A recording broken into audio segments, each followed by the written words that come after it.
आज बनवत आहे मी कुरमुऱ्याचे लाडू। त्याच्यासाठी मी भाजून घेतलेला आहे कुरमुरा, गूळ, 1 चमचा साजूक तूप आणि खाण्याचा कलर घेतलेला आहे रेड ऑरेंज कलर असतो तो चिमटभर। चला आपण आता कुरमुऱ्याचे लाडू बनवून घेऊया।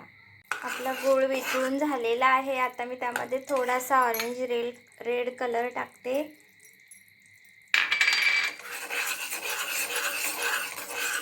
आणि आता हे आपण भाजलेले कुरमुरा ह्यामध्ये घालूया।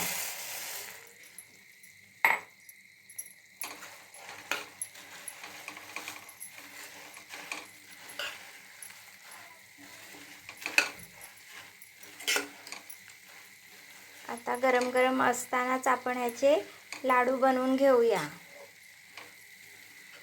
अगदी 5 मिनिटातच आपल्या 2-3 साहित्यात कुरमुऱ्याचे लाडू हे आपले पटकन असे होऊन जातात।